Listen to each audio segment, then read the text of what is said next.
जी अस्सलाम वालेकुम स्टूडेंट्स। हम लोगों ने लास्ट लेक्चर में चैप्टर नंबर 3 स्टार्ट किया था, जिसमें हम लोगों ने शुरू किया था data base design process. Design process में सबसे पहला स्टेप जो होता है वो होता है एनालिसिस का। वो हमने लास्ट लेक्चर में देख लिया था कि सिस्टम एनालिसिस किस तरह से करते हैं। उसमें 3-4 स्टेप्स होते हैं। सबसे पहले हम फिजिबिलिटी रिपोर्ट तैयार करते हैं, उसको फिर मैनेजर अप्रूवल देता है, ठीक है। उसके बाद फिर हम रिक्वायरमेंट गैदर करते हैं। रिक्वायरमेंट गैदर करने के बाद फिर उस रिक्वायरमेंट को एनालाइज किया जाता है, ठीक है। और फिर अल्टीमेटली हम डाटा को एनालाइज करके उसका कहता उसकी जो प्लानिंग है सिस्टम की वो बनाते हैं, ठीक है। और फिर उसको एक फाइनल शक्ल में कर लिया जाता है, यानी कि हम डिसाइड कर लेते हैं कि हमने ये सिस्टम बनाना है कि नहीं बनाना। अगर तो सिस्टम नहीं फिजिबल तो फिर हम उसको वहीं पे रिजेक्ट कर देते हैं पहले स्टेप पे ही। लेकिन अगर सिस्टम फिजिबल है तो फिर उसको नेक्स्ट जो है वो स्टार्ट किया जाता है उसके ऊपर प्रोसेसिंग। तो नेक्स्ट प्रोसेस जो सिस्टम के ऊपर डिज़ाइन करने के लिए आपने नेक्स्ट स्टेप जो परफॉर्म करना होता है that is data modelling and ER model. Data modelling या ईआर मॉडल क्या है, इसको हम आज डिस्कस करेंगे। तो डाटा मॉडलिंग बेसिकली क्या चीज़ है। डाटा मॉडलिंग से पहले हमें मॉडल का पता होना चाहिए कि मॉडल क्या चीज़ है। मॉडल डेटाबेस के कॉन्टेक्स्ट में क्या चीज़ है। मॉडल हर वो चीज़ है रियल वर्ल्ड जो आपके सिस्टम का हिस्सा बनने जा रही है, ठीक है।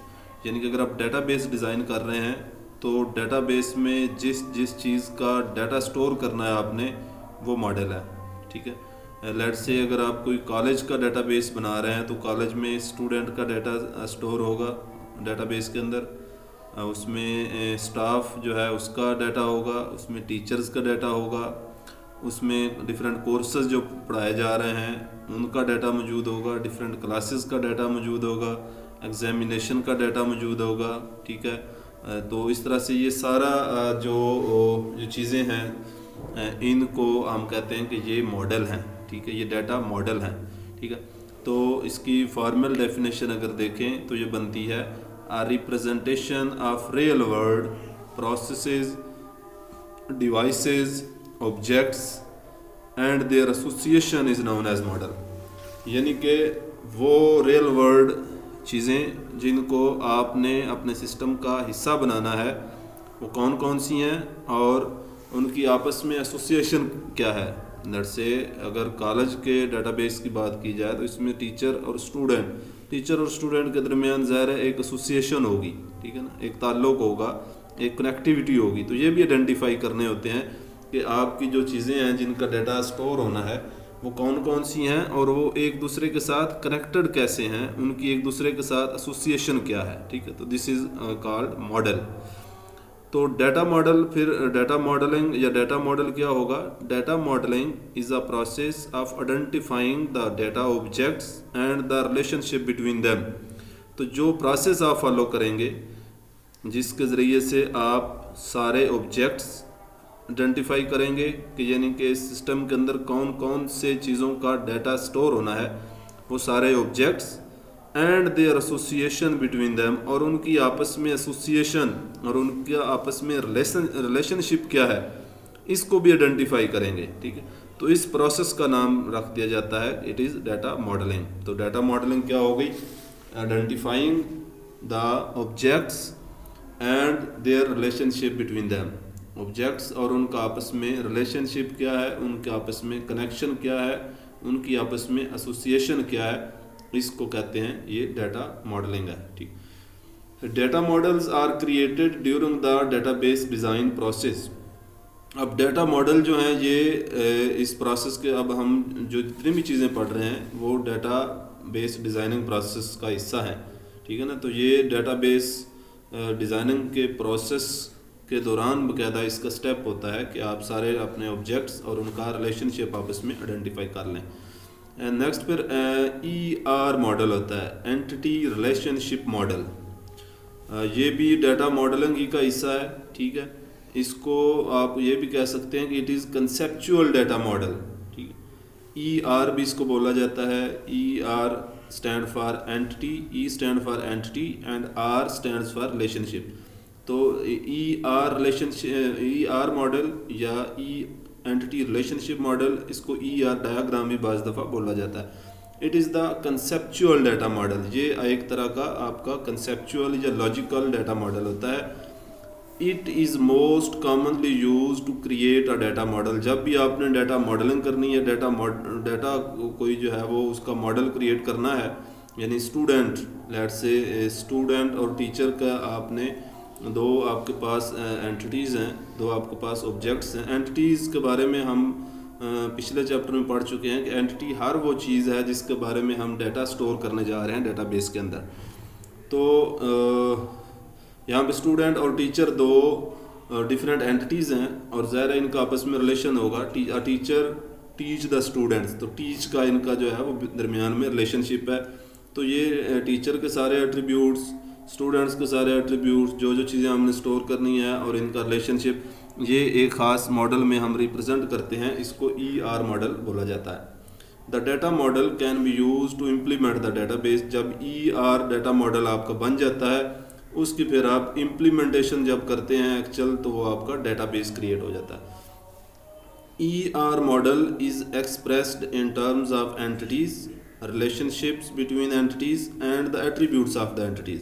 तो तीन चीज़ें जो हैं वो इस ई आर मॉडल में आप रिप्रेजेंट करते हैं। सबसे पहले एंटिटीज़ कौन कौन सी हैं, उनके एट्रीब्यूट्स कौन कौन से हैं, हर एंटिटी का एट्रीब्यूट ज़ाहिर है हम लिस्ट डाउन करेंगे, और फिर उनका आपस में रिलेशनशिप क्या है, उनकी एसोसिएशन क्या है। ये तीन चीज़ें रिप्रेजेंट की जाती हैं ई आर मॉडल के अंदर। तो नॉर्मली इसकी एक डायग्राम बनाई जाती है जिसको हम ई आर डायग्राम कहते हैं। एंटिटी रिलेशनशिप डायग्राम बोला जाता है। इसको कंसेप्चुअल डाटा मॉडल भी कहते हैं, कंसेप्चुअल डाटाबेस भी कहते हैं, सॉरी लॉजिकल डाटाबेस भी इसका नाम रखा जाता है। ई आर रिलेशनशिप डायग्राम को ई आर डी भी कहा जाता है, ठीक है। तो इसमें डिफरेंट सिंबल्स होते हैं, ठीक है, जिनसे हम डिफरेंट चीज़ें जो हैं उनको रिप्रेजेंट करते हैं। ज़्यादातर जो सिंबल इसमें यूज़ हो रहे हैं उसमें एक ये रेक्टेंगल शक्ल होती है, इसमें आप रिप्रेजेंट करते हैं एंटिटीज़ को। एंटिटी जो भी होगी उसको आप एक रेक्टेंगल शक्ल में रिप्रेजेंट करेंगे, ठीक है। इसके अंदर आप एंटिटी का नाम लिखेंगे और दूसरा जो है वो लिखना भी रेक्टेंगल बॉक्स के अंदर है, ठीक है। यानी कि जो रेक्टेंगल फॉर्म है या रेक्टेंगल शेप है, ये रिप्रेजेंट करेगी एंटिटी को। फिर इसी तरह से एक सर्कल है, ठीक है, इसको आप सर्कल कह लें या ओवल शेप कह लें, या इसको आप एलिप्स फॉर्म भी कह सकते हैं। तो ये एलिप्स शेप एक बनी हुई है, ये रिप्रेजेंट करती है एट्रीब्यूट्स को। एंटिटी के कौन कौन से एट्रीब्यूट हैं वो आप इस एलिप्स या ओवल शेप के अंदर लिखते हैं, ठीक है। और फिर ये आप एक लाइन लगाकर उसकी जो एंटिटी होती है जिसका वो एट्रीब्यूट होता है उसके साथ इसको कनेक्ट कर देते हैं, ठीक। And next is diamond shape. Diamond shape जो है वो रिप्रेजेंट करती है रिलेशन को, ठीक है, एसोसिएशन को। आप एक एंटिटी दूसरी एंटिटी के साथ किस तरह का रिलेशन बनाती है, वो आप रिलेशन का नेम जो है वो डायमंड फॉर्म के अंदर इस तरह की शक्ल बना के लिखते हैं। अब ज़ाहिर है इसमें क्या होता है कि लेट्स से अगर टीचर और स्टूडेंट की दो एंटिटीज़ हैं, तो एक रेक्टेंगल शेप जो है वो टीचर की बनेगी, एक स्टूडेंट की बनेगी, दरमियान में इन दोनों के दरमियान में एक इस तरह की डायमंड शेप बनेगी। उस डायमंड शेप के अंदर आप उनका रिलेशनशिप का नाम लिखेंगे। यानी कि अगर आप कह रहे हैं टीचर टीच द स्टूडेंट, तो टीच इसके अंदर आएगा। टीच जो है वो इनका आपस में एसोसिएशन है, वो इनकी आपस में रिलेशनशिप है, ठीक है। तो इस तरह से जितनी भी एंटिटीज़ होती हैं, सब एंटिटीज़ को इसी तरह से एसोसिएट कर लिया जाता है, इसी तरह से रिप्रेजेंट कर लिया जाता है, और आपका पूरा जो डाटा मॉडल है, जो डाटाबेस का मॉडल है, वो तैयार हो जाता है। फिर आप अल्टीमेटली इसको इम्प्लीमेंट कर लेते हैं, ठीक। तो ये है मॉडलिंग। इसके बाद नेक्स्ट जो है that is ingredients of data modelling. अब डाटा मॉडलिंग का तो हमें पता चल गया कि डाटा मॉडलिंग क्या चीज़ है। इंग्रेडिएंट्स का मतलब होता है अज्जाए तरकीबी, यानी कि कौन कौन सी अज्जा हैं, कौन कौन सी चीज़ें हैं जो डाटा मॉडलिंग में हिस्सा ले रही होती हैं। ठीक है, तो लेट्स स्टार्ट। अच्छा, डाटा मॉडलिंग के जो इंग्रेडिएंट्स हैं उनमें सबसे पहले जो है वो एंटिटीज़ होती हैं। एंटिटीज़ के बारे में हम पिछले चैप्टर से डिस्कस करते आ रहे हैं। पिछले चैप्टर में हमने एंटिटी के ऊपर काफ़ी बहस की थी, तो अब शॉर्टली हम इसको देखेंगे। एंटिटी क्या है? Entity is the real world anything is the real world in the real world that has a set of different attributes or properties is known as entity. Entity हर वो रियल वर्ल्ड चीज़ है, हर वो real world object है जिसके कुछ attributes हैं या जिसकी कुछ प्रॉपर्टीज़ हैं और जिसके बारे में हम कुछ डाटा स्टोर कर रहे हैं। ठीक है, आप इसको ऐसे भी कह सकते हैं कि entity is anything about which we are going to store data. किसी भी चीज़ का वो चीज़ जिसके बारे में आप डाटा स्टोर करने जा रहे हैं उसको एंटिटी कहेंगे। ठीक है, डाटाबेस कॉन्टेक्स्ट के अंदर। An entity may be an object with the physical existence. हो सकता है कि एंटिटी किसी फिजिकल एग्जिस्टेंस उसकी हो, जिस तरह से पर्सन अ प्लेस, कोई पर्सन हो सकता है उसकी ज़ाहिर फिजिकल एग्जिस्टेंस होती है, कोई प्लेस है, जगह है, लाहौर है, कराची है, सिटी है, कोई कंट्री है, वगैरह वगैरह, ये फिजिकल एंटिटीज़ हैं। Similarly an entity may be an object with a conceptual existence. Conceptual existence भी हो सकती है, सच है university, course, account, job, event. These are the examples of conceptual entities. Some examples of entities are teacher, class, student, car, computer, aeroplane वगैरह वगैरह। तो ये entities हैं, रियल वर्ल्ड ऑब्जेक्ट्स हैं जिनके बारे में हम डाटा स्टोर करने जा रहे हैं। ठीक है, ये इनकी ज़्यादा कुछ प्रॉपर्टीज़ भी होती हैं जिनको हमने स्टोर करना होता है। और ये ER मॉडलिंग के अंदर ये रेक्टेंगुलर बॉक्स एक होता है, उसके ज़रिए से हम इसको रिप्रेजेंट करते हैं। Next ingredient of data modelling is attributes. Attributes are the characteristic और properties of entity that describe it. किसी भी एंटिटी की वो कैरेक्टरिस्टिक या वो प्रॉपर्टीज जो इसको डिस्क्राइब कर रही होती हैं उनको हम एट्रीब्यूट्स कहते हैं। ठीक, an entity may have many attribute. एक एंटिटी के काफ़ी सारे एट्रीब्यूट्स हो सकते हैं। For example an entity student हो सकता है, स्टूडेंट की जो एंटिटी है उसके जो कैरेक्टरिस्टिक हो सकती हैं वो roll number, name, class, height, address, date of birth वगैरह वगैरह। ठीक है, तो इस तरह से जो एंटिटीज़ हैं उनके एट्रीब्यूट्स को रिप्रेजेंट जो ER डायग्राम में किया जाता है वो ये साथ आप देख रहे हैं कि स्टूडेंट एंटिटी का नेम है जो रेक्टेंगल बॉक्स के अंदर है, फिर उसके ये एट्रीब्यूट्स हैं जो एक ओवल या एक एलिप्स फॉर्म में मौजूद है, name, roll number, marks extra. ठीक है, तो this is an other ingredient. And next is relationship. Relationship पहले भी हम डिस्कस कर चुके हैं कि इट इज़ अ लिंक और एसोसिएशन बिटवीन एंटिटी। एंटिटीज़ के अंदर दरमियान जो एसोसिएशन होती है, जो उनके दरमियान लिंक इस्टेब्लिश हो रहा होता है, उसको हम रिलेशनशिप बोलते हैं। Relationship indicates how the entities are related to each other.